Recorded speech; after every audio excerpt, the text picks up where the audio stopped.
আরে আমার উম্মতেরা জাহান্নামে যাবে, আমি রহমাতুল লিল আলামিন সহ্য করতে পারবো না। আল্লাহর নবীর কলিজার টুকরা কন্যা ফাতেমা যেদিন ইন্তেকাল করেছিল, ওই দিন সকালবেলা এমন একটা ঘটনা ঘটেছিল যা জানবার পরে আশ্চর্য হয়ে যাবেন, শুনবার পরে চোখের পানি রাখতে পারবেন না। হযরত আলী রাদিয়াল্লাহু তাআলা আনহু প্রতিদিন ফজরের নামাজ পড়িয়া ঘরের মধ্যে প্রবেশ করতেন। ঘরে ঢুকেই দেখতেন ফাতেমা নামাজের মুসল্লার মধ্যে বসা, হয়তো কোরআন তেলাওয়াত করে, নয়তো জিকির আজগার করে, নয়তো তাসবিহ তাহলিল আদায় করে। হযরত আলী হঠাৎ করে একদিন ফজরের নামাজ পড়িয়া ঘরের মধ্যে প্রবেশ করলেন। ঘরে প্রবেশ করিয়া দেখে ফাতেমা নামাজের মুসল্লার মধ্যে নাই, কোরআন তেলাওয়াত করে না, জিকির আজগার করে না, তাসবিহ তাহলিল আদায় করে না। আলী অবাক হয়ে গেল, কি রে, আমি ফাতেমাকে ঘরে রাখিয়া গেলাম, এখন ফাতেমা নামাজের মুসল্লার মধ্যে নাই। প্রতিদিন ফজরের নামাজ পড়িয়া ঘরে ঢুকে দেখি ফাতেমা নামাজের মুসল্লার মধ্যে হয়তো কোরআন তেলাওয়াত করে, নয়তো জিকির আজগার করে, তাসবিহ তাহলিল আদায় করে। আজকে ফাতেমা নামাজের মুসল্লার মধ্যে নাই। হযরত আলী ঘরটা তন্ন তন্ন করিয়া তালা শুরু করে দিল। ফাতেমার ঘরটা এখনো পর্যন্ত মদিনাতুল মুনাওয়ারার মধ্যে আছে। মসজিদে নববী থেকে মাত্র 2 কিলোমিটার দূরে এমন একটা হাজি নাই যেই হাজি ফাতেমার বাড়ি দেখলে চোখের পানি সারিয়া কান্না করে না। যদি বলে হাজি ফাতেমার ঘর দেখিয়া কেন কান্না করেন, হাজি বলে হুজুর এই তো সেই খাতুনে জান্নাত ফাতেমার ঘর। খাতুনে জান্নাত ফাতেমা জান্নাত রমণীদের সর্দারিনী, ওই ফাতেমা এই ঘরে কেমনে থাকতো আর এই ঘরে থাকিয়া কেমনে কেমনে ইবাদত বندگی করত। হযরত আলী রাদিয়াল্লাহু তাআলা আনহু ফাতেমা রাদিয়াল্লাহু তাআলা আনহুকে তালাশ শুরু করে দিল। তালাশ করিয়া করিয়া তাকাইয়া দেখে রান্নাঘরে রান্না বসাইয়া দিল। হযরত আলী আশ্চর্য হয়ে গেল, কি রে ফাতেমা, সকালবেলায় রান্না বসাইয়া দিলা, কোনদিন এত সকালবেলা রান্না বান্না বসাও না, প্রতিদিন ফজরে নামাজ পড়িয়া ঘরে ঢুকেই দেখি কোরআন তেলাওয়াত করো, জিকির আজগার করো, তাসবিহ তাহলিল আদায় করো। আজকে কোরআন তেলাওয়াত করো না, জিকির আজগার করো না, কারণটা কি আমারে বলো। আলী বলে, ফাতেমা এমনিই তো তোমার দেহের মধ্যে প্রচন্ড জ্বর দেখিয়া গেলাম, এই জ্বর নিয়েই সকালবেলা রান্না বান্না কেন বসাইছো? আজকে রান্নাটা একটু ভিন্ন দেখা যায়। এত বিশাল বড় আটার খামিরা বানাইলো, যে আটা দিয়ে রুটি বানাইলে 1 সপ্তাহ পর্যন্ত খাওয়া যাবে। বিশাল বড় পাতিলার মধ্যে পানি গরম করতেছে, ঘরে যত পুরাতন কাপড় চোপড় ছিল সব নামাইলো। আলী আশ্চর্য হয়ে গেল, কি রে ফাতেমা, প্রতিদিন সকালবেলা এই সময় ইবাদতের মধ্যে মগ্ন থাকো, আজকে সকালবেলা এমন রান্না বান্না বসাইছো? ফাতেমা চোখের পানিগুলো সারিয়া কান্না শুরু করে দিল।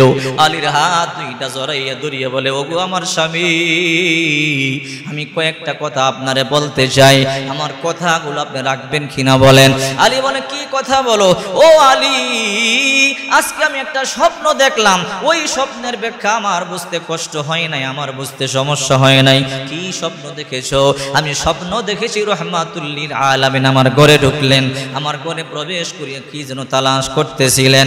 কিছুক্ষণ পরে যখন আমার আব্বা যান তালাশ করিয়া না পাইয়া চলিয়া যায়, আমি দৌড়াইয়া গিয়ে বললাম, বাবা আমার ঘরে আপনি কি তালাশ করতেছিলেন? আপনি মনক্ষুণ্ণ অবস্থায় কেন চলিয়া যান? আপনার মনটা কেন খারাপ আমারে বলেন। আমার আব্বা জান রহমাতুল লিল আলামিন আমারে বলল, মা আমি তো তোরই তালাশ করতেছিলাম রে মা।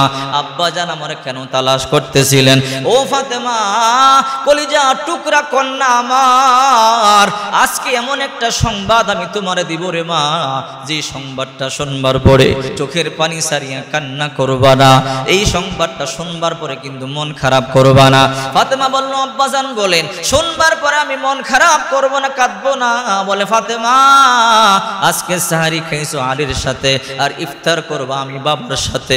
আলী এই সংবাদটা দেওয়ার পরে আমার আব্বাজান চলিয়া যায়, আমার বুঝতে কষ্ট হয় নাই, আজকে আমার শেষ দিন, আজকে আমি মরিয়া যাব, আমি সাহারি খাইছি আপনার সাথে, ইফতার করব আমার বাবা রহমাতুল লিল আলামিনের সাথে। ও আলী আপনি আমারে মাফ করিয়া দেন, সেই ছোট্টবেলা আমি আপনার সংসারে আইছি, আমার আব্বা জান আপনার হাতের মধ্যে সেই ছোট্টবেলা আমারে তুলিয়া দিছে। আলী গো, আমি যদি কোনো ভুল ভ্রান্তি করিয়া থাকি আপনি আমারে মাফ করিয়া দেন। আলী বলে, ফাতেমা এত বড় আটার খামিরা কেন বানাইলা? যে আটা দিয়ে রুটি বানাইলে 1 সপ্তাহ পর্যন্ত খাওয়া যাবে। এবার আলী ফাতেমা বলে, আলী আপনি ভালো করে জানেন আমি আপনার রুটি বানাইয়া খাওয়াইতে বড় পছন্দ করতাম। আমি যখন মরিয়া যাব আমার ঘরে 1 সপ্তাহ পর্যন্ত রান্না বান্না হবে না, হাসান হুসাইন না খায়া থাকবে, আপনি না খায়া থাকবেন, আমি সহ্য করতে পারবো না। এই জন্য এত বড় আটার খামিরা বানাইলাম, রুটি বানাইয়া দিয়া যাব, শুকাইয়া শুকাইয়া হাসান হুসাইনকে নিয়ে আপনিও খাইতে পারবেন, হাসান হুসাইনও খাইতে পারবে। আলী বলে, ফাতেমা বুঝলাম এতগুলো পুরাতন কাপড় সুপুর কেন নামাইলা? ফাতেমা বলে, আলী আজকে আমার শেষ দিন, আজকে আমি মরিয়া যাব। আমি আপনার কাপড় চোপড় দৌত করতে বড় ভালোবাসতাম, আপনার কাপড় চোপড় দৌত করতে বড় পছন্দ করতাম, জীবনে আর আপনার কাপড় চোপড় দৌত করতে পারবো না। এই জন্য আজকে যত পুরাতন কাপড় চোপড় আছে সব নামাইলাম, জনমের মতো সব কাপড় চোপড় গুলো দৌত করিয়ে দেওয়া যায়। আলীও কান্দে, ফাতেমাও কান্নাকাটি শুরু করিয়ে দিল। হঠাৎ করে হাসান হুসাইন কান্নার আওয়াজ শুনিয়ে দৌড়াইয়া চলে এলো। হাসান হুসাইন এসে বলে, মা চোখের পানিগুলো সারিয়া কেন কান্দো? ফাতেমা বড় বুদ্ধিমতী, ফাতেমা মনে মনে চিন্তা করে আমার ইন্তেকালের সংবাদ সন্তানদেরকে দিই, আমার সন্তানগুলো সহ্য করতে পারবে না। এই জন্য ফাতেমা বুদ্ধি খাটাইয়া বলল, রে সন্তানেরা যা যা তোদের নানার রওজা পাকের সামনে যা, নানার সাথে গিয়া কথা বল। কিতাবের মধ্যে আছে হাসান হুসাইন যখন নবীর রওজা পাকের সামনে গিয়ে সালাম দিত, আল্লাহর নবী রাহমাতুল লিল আলামিন দুনিয়ায় থাইকা যেমন কথা বলতো রওজা শরীফ থেকে ওই রকম কথা বলা শুরু করে দিত। হাসান হুসাইন পয়গম্বর রওজা পাকের সামনে চলে গেল। এইদিকে ফাতেমা রাদিয়াল্লাহু তাআলা আনহা তার স্বামী আলী থেকে জনমের মতো বিদায় নেয়। আলী সেই ছোট্টবেলা আপনার সংসারে আসছি, ভুলভ্রান্তি করিয়া থাকলে আপনি আমারে মাফ করিয়া দেন। আলী বলে, ফাতেমা তুমি কোনো অন্যায় করো নাই, তুমি কোনো ভুল করো নাই। এইবার আলী বলে, ও ফাতেমা আমি ভুল করলাম, আমারে মাফ করিয়া দিও। ফাতেমায় কয়, না না, বিবিদের কাছে স্বামীর কোনো ভুল নাই, ও আলী আপনি আমারে মাফ করিয়া দেন। ফাতেমা বলে, যাও যাও তোমারে আমি মাফ করিয়া দিলাম, তোমার অন্যায় নাই, তারপর বারবার বলছো মাফ করিয়া দিলাম।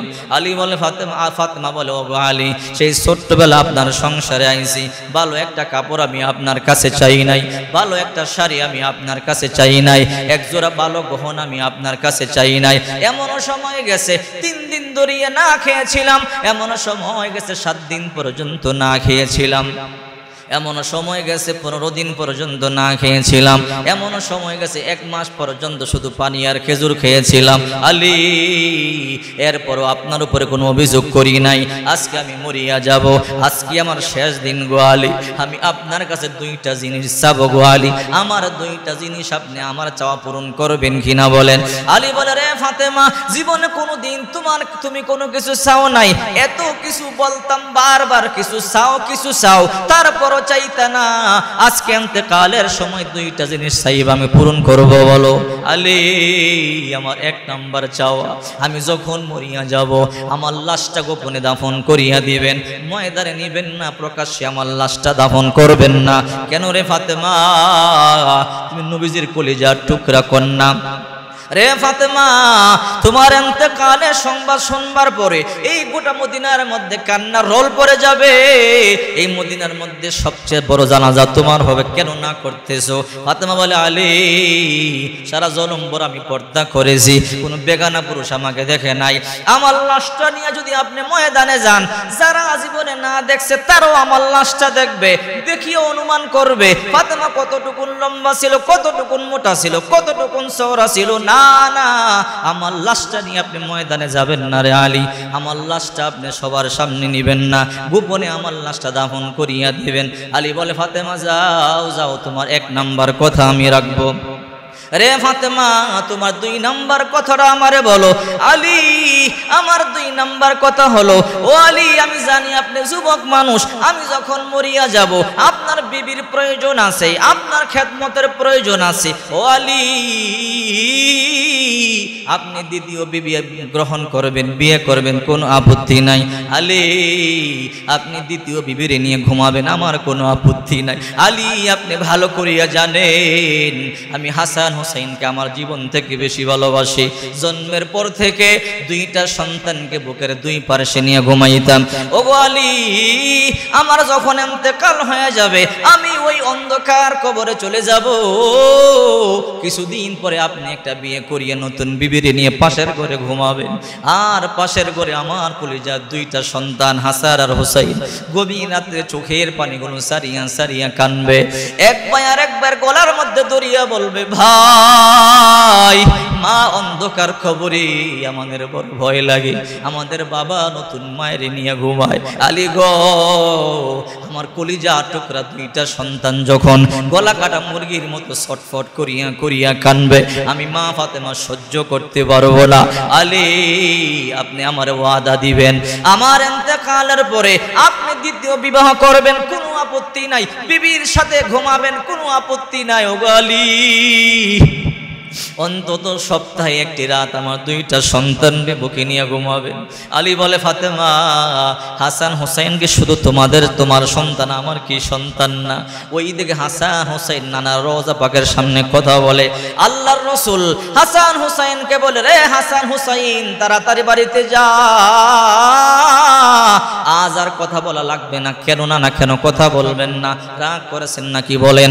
আল্লাহর পয়গম্বর রাহমাতুল লিল আলামিন বলেন না না আমি রাগ করি নাই। ও রাহমাতুল লিল আলামিন তাহলে কেন কথা বলবেন না? আল্লাহর পয়গম্বর বলে রে হাসান হুসাইন কলিজার টুকরা নাতিরা আমার তাড়াতাড়ি বাড়িতে যা, মায়ের গিয়ে ভালো করে দেখ, আর দেখতে পারবি না জনমের মতো মায়ের গিয়ে ভালো করে দেখ, মা থেকে আদর নিয়ে নি। বলে না না কি হয়েছে? বলে তোদের মা আজকে আমার কাছে জন্মের মতো চলে আসবে। এই কথাটা বলতে দেরি মাথার মধ্যে যেন আসমানটা ভাঙিয়া পড়ল, দুই ভাই জমিনের মধ্যে ঠাস করিয়া পড়িয়া গেল, গলা কাটা মুরগির মতো ছটফট করিয়া করিয়া কান্দে। এক ভাই আরেক ভাইকে বলে ভাই না না কি শোনাইল রে, আমাদের মা নাকি আজকে চলিয়া যাবে। মা যদি চলিয়া যায় কারে আমরা মা বলিয়া ডাকবো, কার বুকে দূরি আমরা ঘুমাবো? ক্ষুধা লাগলে কে খাবার খাওয়াবে? দুঃখের সময় কে সান্ত্বনা দিবে? গোসল দিয়া কি আমাদেরকে তৈল মালিশ করিয়া দিবে? নতুন জামা পড়াইয়া কে মসজিদের মধ্যে নামাজ পড়বার জন্য পাঠাবে? দুই ভাই গলা কাটা মুরগির মতো ছটফট করিয়া করিয়া কান্দে। কিছুক্ষণ পর দুই ভাই উঠিয়া দৌড়াইয়ে বাড়িতে গেল। বাড়িতে গিয়া দেখে মাও কান্দে, বাবাও কান্দে। গিয়ে বলে মা সত্য কথা কেন গোপন করছো রে মা? না না সব সত্য কথা বলিয়া দিছে। কি সত্য? বলে আজকে নাকি তুমি আমাদেরকে রাখিয়া চলিয়া যাইবা। ও মা তুমি না ভালো করিয়া জানো তুমি আমাদেরকে খাবার খাওয়াইয়া দিতা, তুমি চলে গেলে কি আমাদেরকে ক্ষুধা লাগলে খাবার খাওয়াবে? কে আমাদেরকে গোসল দিয়া তৈল মালিশ করিয়া দিবে? কে আমাদেরকে নতুন জামা পরাইয়া নানার মসজিদে নামাজ পড়বার জন্য আমাদেরকে পাঠাবে? রাতের বেলা কার বুকের মধ্যে ধরি আমরা ঘুমাবো? ফাতেমার কলিজা যেন ফাটিয়া যায়। সন্তানদেরকে কি বুঝ দিবে? ফাতেমার বুক ফাটিয়া যায়। আজকে কিছুক্ষণ পর আবার ইন্তেকাল হয়ে যাবে, সন্তানদেরকে কি বুঝ দিবে? ফাতেমাও কান্দে, আলীও কান্দে, হাসান হুসাইনও কান্দে। আলীর হাতটা ধরিয়া হাসান হুসাইনকে আলীর হাতের মধ্যে তুলিয়া দিয়া বলে আলী আমার যাওয়ার সময় শেষ হয়ে গেল। হযরত ফাতেমা রাদিয়াল্লাহু তাআলা আনহা শুয়ে পড়লেন। কিছুক্ষণ পর তার ইন্তেকাল হয়ে গেল। হযরত আলী, হযরত হাসান হুসাইন চোখের পানিগুলো সারিয়া কাঁদে। গভীর রাত হয়ে গেল। ফাতেমা তো বলিয়া গেল আমার লাশটা গোপনে দাফন করবেন, কিন্তু আর একজন লোকের তো প্রয়োজন। খাটিয়ার চার পায়া, একদিকে হযরত আলী ধরলেন, আরেকদিকে হাসান ধরলেন, আরেকদিকে হুসাইন ধরলেন, কিন্তু আরেক দিক তো খালি। কে ধরবে? হযরত আলী বড় টেনশনে আছে, আমাদের ঘরে তো আর কোনো লোক নাই, কে ধরবে? হযরত আবু যর গিফারি রাদিয়াল্লাহু তাআলা আনহু রওজা পাকের সামনে ঘুমাইতো। হযরত আবু যরের কোনো ঘর নাই, বাড়ি নাই, আল্লাহর নবীর রওজা পাকের সামনে ঘুমাইতো। হযরত আবু যর গিফারি এমন একটা সাহাবী, হযরত আবু যর গিফারি খাদেমে খৈরুল বাশার, খিদমতোं में जिंदगी भर न बनाया अपना घर, খিদমতों में जिंदगी भर न बनाया अपना घर। হযরত আবু যর গিফারি এমন একজন সাহাবী, আল্লাহর নবীর খিদমত করতে করতে জীবনে একটা ঘর বানাইবার পর্যন্ত সময় পায় নাই। হযরত আবু যর গিফারি রাদিয়াল্লাহু তাআলা আনহু রওজা পাকের সামনে ঘুমায়া আছে, স্বপ্ন দেখে আল্লাহর নবী রাহমাতুল লিল আলামিন ডাইকা বলতেছে, রে আবু যর তুমি আরামে ঘুমাও, আর আমার ফাতেমার ঘরে কান্নার রল, যা যা আমার ফাতেমার লাশের খাটিয়া গিয়া বহন কর। আবু যর গিফারি লাফ দিয়ে ঘুম থেকে জাগলো, দৌড়াইয়া দরজার মধ্যে নক করিয়া বলে, আলী দরজা খোলো। আলী বলে, মান আনতা, কে তুমি? আনা আবু যর গিফারি। আবু যর এত রাতে আমার ঘরে কেন আসলা?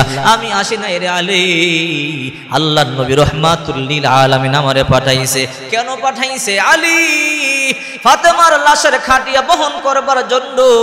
হযরত আলী বলে, আয় আয়, অবশ্যই আল্লাহর পয়গম্বর তোমারে পাঠাইছে, নতুবা তুমি জানো কেমনে? চারজনে খাটে আর পায়া দরিয়া দরিয়া কবর দেশে নিয়ে যায়, জান্নাতুল বাকির মধ্যে কবর করিয়ে হযরত আবু যর গিফারি কবরকে লক্ষ্য করে বলে, হে কবর, জানো তাক কাকে তোমার বুকের মধ্যে আজকে রাখতেছি? হাজি উম্মুল হাসনাইন, হাসান হুসাইনের মা, হাজিহি সাইয়্যিদাতু নিসাই আহলিল জান্নাহ, এই হলো জান্নাতের সর্দারিনী ফাতেমা, যার ব্যাপারে বিশ্বনবী মুহাম্মদুর রাসূলুল্লাহ সাল্লাল্লাহু আলাইহি ওয়াসাল্লাম বলেছেন, ফাতেমা তু সাইয়্যিদাতু নিসাই আহলিল জান্নাহ, এই ফাতেমা জান্নাতের মুনিদের সর্দারিনী। ফাতেমা তু বিজাতুম মিন্নি, ফাতেমা আমার দেহের অংশ, কলিজার টুকরা। ফাতেমার যে কষ্ট দেয় আমি নবীকে কষ্ট দেয়, ফাতেমার যে আনন্দ দেয় আমি নবীকে আনন্দ দেয়। জানো কারে রাখতেছি? হাজি উম্মুল হাসনাইন, হাসান হুসাইনের মা। কোন হাসান কোন হুসাইন? যাদের ব্যাপারে আল্লাহর পয়গম্বর বলেছেন, আল হাসান ওয়াল হুসাইন সাইয়্যিদা শাবাবি আহলিল জান্নাহ, হাসান হুসাইন জান্নাতের যুবকদের সর্দার হবে।